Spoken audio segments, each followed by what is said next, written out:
Hello everyone, welcome back to G chemistry. Myself Gaurav Sharma. और आज इस वीडियो में डिस्कस करने वाला हूँ ओएनजीसी इंटरव्यू क्वेश्चन। तो मेरे से क्या ओएनजीसी में क्वेश्चन पूछे गए थे उनको मैं डिटेल में डिस्कस कर लेता हूँ।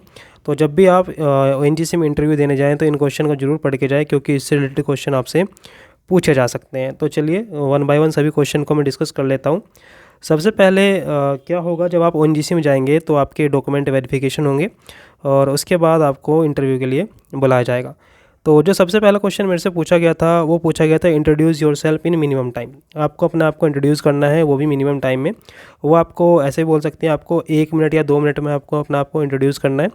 इसमें आपको अपने बारे में बताना है, अपनी क्वालिफिकेशन के बारे में बताना है और कहाँ कहाँ से अपने जो अपनी मास्टर्स है, जो आपका ग्रेजुएशन है, कहाँ से कंप्लीट किया है, इसको आपको बताना है। उसके बाद सेकंड क्वेश्चन मेरे से पूछा गया कि आपने जो अपना मास्टर्स है वो देहरादून से कंप्लीट किया है, तो आप ओएनजीसी के बारे में क्या जानते हैं जो देहरादून में है। दूसरा क्वेश्चन मेरे से ये पूछा गया। तीसरा क्वेश्चन मेरे से ये पूछा गया कि आपका स्पेशलाइजेशन मास्टर्स में क्या रहा है। तो मैंने उनको बताया कि मेरा जो स्पेशलाइजेशन है वो ऑर्गेनिक केमिस्ट्री में है। तो फिर उन्होंने पूछा कि क्या हम ऑर्गेनिक केमिस्ट्री से आपसे क्वेश्चन पूछ सकते हैं। तो मैंने बोला यस, आप पूछ सकते हैं। तो इसी के बाद मेरे से नेक्स्ट क्वेश्चन पूछा गया। वो मेरे से पूछा कि what is the hydrocarbon and types of hydrocarbon. Hydrocarbon क्या होते हैं और हाइड्रोकार्बन और टाइप्स ऑफ हाइड्रोकार्बन क्या होते हैं। इसके बाद जो नेक्स्ट क्वेश्चन आया तो मेरे से पूछा गया आप ओएनजीसी के बारे में क्या जानते हैं। तो आपको जानना बहुत ज़रूरी है कि ओएनजीसी किस फील्ड में काम करता है और कहाँ कहाँ पे इसके ऑफिस है, कहाँ कहाँ पे काम करते हैं। तो इन सब के बारे में आपको ज़रूर पता होना चाहिए। कब ये स्टेबलाइज हुई, कब ओएनजीसी फाउंडेशन डे मनाया जाता है, इन सब के बारे में आप ज़रूर पढ़ के जाइए, क्योंकि इससे रिलेटेड क्वेश्चन वो पूछते हैं। चलिए नेक्स्ट क्वेश्चन पे चलते हैं। नेक्स्ट क्वेश्चन मेरे से पूछा गया what is the role of chemist in ONGC. अगर आप केमिस्ट की पोस्ट के लिए ओएनजीसी में अप्लाई कर रहे हैं तो आपको ये ज़रूर पता होना चाहिए कि ओएनजीसी में एक केमिस्ट का क्या रोल है। अगर आप as a chemist ONGC join कर रहे हैं तो आप वहाँ पे क्या क्या काम करने वाले हैं। तो आपको ज़रूर पता होना चाहिए कि ओएनजीसी में आपका रोल क्या रहेगा। तो जनरली क्या रहता है, जो केमिस्ट होते हैं उसके 3 रोल रहते हैं। क्यूसी में काम करता है, क्वालिटी चेकर में काम करता है, और मड प्रिपरेशन में काम करते हैं, और रिसर्च और डेवलपमेंट में काम करते हैं। फिर मेरे से पूछा गया कि what is the drilling mud. Drilling mud क्या होती है और आप इसको कैसे प्रिपेयर करेंगे, इसके बारे में मेरे से पूछा गया। उसके बाद मेरे से पूछा गया कि आपने अगर ड्रिलिंग मड को बना दिया है और आप उसको कैसे थिकर करेंगे और कैसे थिनर करेंगे, या फिर वो कौन कौन से केमिकल आप यूज़ करने वाले हैं जिससे आप ड्रिलिंग मड को थिक बना सकते हैं या फिर इसको थिन कर सकते हैं। तो ये भी आप जरूर पढ़ के जाइए कि वो कौन कौन से केमिकल होंगे। चलिए नेक्स्ट क्वेश्चन देखिए। नेक्स्ट क्वेश्चन में से पूछा गया कि जो केमिस्ट होते हैं वो ड्रिलिंग मड को क्यों प्रिपेयर करते हैं। ड्रिलिंग मड को प्रिपेयर करने का क्या मोटिव है, क्यों बनाना चाहते हैं और क्या इसका यूज होगा, तो ये भी आपसे पूछा जा सकता है। तो ये भी आप ज़रूर पढ़ के जाइए। इसके बाद मेरे से पूछा गया क्या फॉग एक कोलाइडल सॉल्यूशन है या नहीं है। तो ठीक है, ये जो क्वेश्चन है आपको कोलाइडल स्टेट से पूछा गया, और ये इसलिए पूछा गया क्योंकि जो आपका ड्रिलिंग मड होता है वो एक कोलाइडल सॉल्यूशन होता है, इसलिए मेरे से पूछ लिया गया क्या फॉग भी एक कोलाइडल सॉल्यूशन है या नहीं है।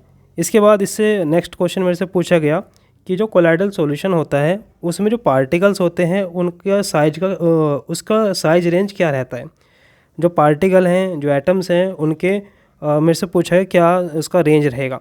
इसके बाद मेरे से पूछा गया viscosity and types of viscosity. ये मेरे से क्वेश्चन इसलिए पूछा गया क्योंकि उन्होंने मेरे को बोला कि जो ड्रिलिंग मड है अगर उसको ज़्यादा थिकर बना देंगे या फिर थिनर बना देंगे तो जनरली वो डिपेंड किस पे करेगी। तो उसके बारे में फिर मेरे से पूछा कि विस्कोसिटी क्या होती है और टाइप ऑफ विस्कोसिटी क्या होती है। उसके बाद मेरे से पूछा गया हेनरी लॉ क्या होता है। उसके बाद पूछा गया जीटा पोटेंशियल क्या होता है। तो इनको भी आप जरूर पढ़ के जाइए। इसके बाद मेरे से पूछा गया जेवलॉन्स की डायग्राम क्या होता है और इनमें से कौन सा प्रोसेस थर्मल होता है और कौन सा फोटो इलेक्ट्रिक होता है। इसी से मेरे से एक और क्वेश्चन उन्होंने यहाँ पे पुटअप किया कि कौन सा प्रोसेस नॉन रेडियो एक्टिव होता है और कौन सा रेडियो एक्टिव नहीं होता है, कौन सा लाइट की प्रेजेंस में होता है और कौन सा थर्मल की प्रेजेंस में होता है। ये भी उन्होंने मेरे से पूछा था। और साथ में मेरे से ये भी पूछा था कि ट्रिपलेट स्टेट और सिंगलेट स्टेट में किसका टाइम स्केल ज़्यादा होता है, किसके टाइम पीरियड ज़्यादा होता है। चलिए उसके बाद नेक्स्ट क्वेश्चन मेरे से पूछा गया व्हाट इज़ पेप्टाइजेशन। पेप्टाइजेशन मेरे से पूछा गया क्या होता है। और इसके बाद क्रिस्टलाइजेशन पूछा गया, what is the peptization, what is the crystallization. इसके बाद जो नेक्स्ट क्वेश्चन मेरे से पूछा गया वो कौन सी गैस है जो एनेस्थीसिया के लिए यूज़ होती है, ये भी आप पढ़ के जाइए, ये भी क्वेश्चन आपसे पूछा जा सकता है।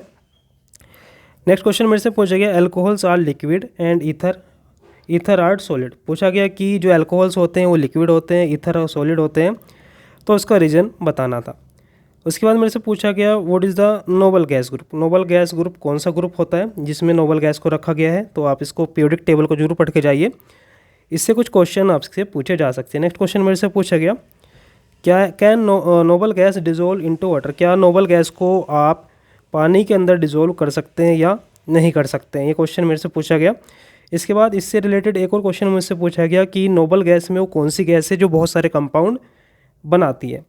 तो जैसे कि जिनोन, हम जानते हैं जिनोन बहुत सारे कंपाउंड बनाता है, और फिर मेरे से पूछा गया कि जिनोन ही ये कंपाउंड क्यों बनाता है, क्योंकि इसका जो पोटेंशियल होता है वो किससे सिमिलर होता है, O2 से सिमिलर होता है, इसलिए बहुत सारे कंपाउंड बना लेता है। इसके बाद मेरे से पूछा गया what is the radio activity. Radio activity क्या होती है, रेडियो एक्टिविटी मेरे को बताना था। उसके बाद पूछा गया रेडियो एक्टिविटी का रिएक्शन का ऑर्डर क्या है, फर्स्ट ऑर्डर, जीरो ऑर्डर या फिर सेकेंड ऑर्डर। इसके बाद मेरे से पूछा गया कि जो रेडियो एक्टिव कंपाउंड होते हैं वो बार बार रेडिएशन क्यों छोड़ते रहते हैं। मेरे से ये पूछा गया अल्फ़ा बीटा गामा, ये रेडिएशन वो बार बार क्यों छोड़ते रहते हैं और इसके पीछे रीज़न क्या है। नेक्स्ट क्वेश्चन मेरे से पूछा गया types of radioactive rays. Radioactive rays के क्या क्या टाइप होते हैं, तो अल्फ़ा बीटा गामा है।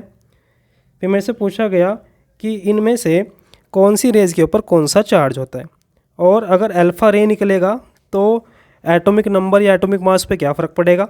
बीटा रे जब निकलेगा तो एटॉमिक नंबर या फिर एटॉमिक मास पे क्या फ़र्क पड़ेगा, और गामा रेज निकलने से एटॉमिक नंबर या एटॉमिक मास पे क्या फ़र्क पड़ेगा। तो ये भी आप प्लीज़ जरूर पढ़ के जाइए, इससे भी क्वेश्चन आपको पूछा जा सकता है।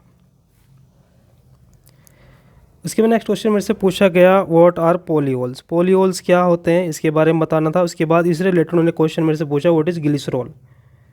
ग्लिसरॉल मेरे से पूछा गया, और मेरे से पूछा गया अगर आप ड्रिलिंग मड को थिनर करना चाहते हैं तो क्या हम ग्लाइकोल एल्कोहल को यूज़ कर सकते हैं कि नहीं कर सकते।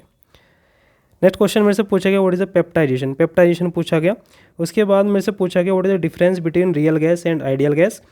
इसके बाद मेरे से यहीं से 3 और क्वेश्चन पुटअप किए गए कि आइडियल गैस जो होती है वो 3 लॉ को फॉलो करती है, Boyle law, Charles law and Avogadro law. उन सभी को बताना था कि ये सब क्या हैं और